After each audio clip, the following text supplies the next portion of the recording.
Swarna Bharati charitable trust Kodad వారి ఆధ్వర్యంలో పేద ఆర్యవైశ్యుడు తూములూరి వంశీకృష్ణ మృతదేహానికి అంత్యక్రియలు. తూములూరి వంశీకృష్ణ మృతి పట్ల సంతాపం తెలిపిన పలువురు పట్టణ ప్రముఖులు.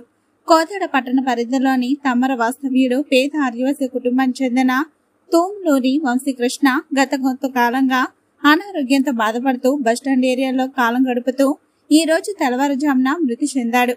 అంత్యక్రియలు నిర్వహించేందుకు ఎవరు ముందుకు రాకపోవడంతో విషయం తెలుసుకున్న కోదాడ స్వర్ణ భారతి చారిటబుల్ ట్రస్ట్ అధ్యక్షుడు గాదంశెట్టి శ్రీనివాసరావు గారు, ట్రస్ట్ సభ్యులు, వంశీకృష్ణ దూరపు బంధువులు, మిత్రులు, స్థానిక బీజేపీ నాయకుల సహకారంతో కోదాడ ప్రభుత్వ ఆసుపత్రి నుండి వైకుంఠ రథంపై తీసుకెళ్లి బాలాజీనగర్ శ్మశాన వాటికలో అంత్యక్రియలు నిర్వహించారు.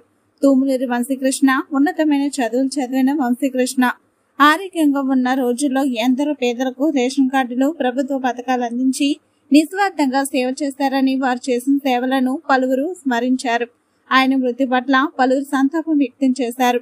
ఇటు అంత్యక్రియల సేవ కార్యక్రమంలో కోదాడ పట్టణ మున్సిపల్ చైర్మన్ సామినేని ప్రమీల గారు, స్వర్ణ భారతి చారిటబుల్ ట్రస్ట్ అధ్యక్షుడు గాదంశెట్టి శ్రీనివాసరావు గారు, కోశాధికారి ఇరుకుల్లా చెనకేశ్వరరావు గారు, జాయింట్ సెక్రటరీ హేదా సుధాకర్ గారు, ట్రస్ట్ డోనర్ సభ్యులు, పట్టణ కాంగ్రెస్ నాయకులు రాయపూడి వెంకట నారాయణ గారు, బీజేపీ సీనియర్ నాయకులు కనగల వెంకటరామయ్య గారు, నూనె సులోచన గారు, కనగల నారాయణ గారు, హక్కిరాజ్ యశ్వంత్ గారు, వంగవీటి శ్రీనివాసరావు గారు, బంధువులు రేపాల నాగేంద్ర గారు, తూములూరి గోపి గారు, తూములూరి కిషోర్ గారు తదితరులు పాల్గొన్నారు. ఇట్లు స్వర్ణ భారతి చారిటబుల్ ట్రస్ట్ కోదాడ.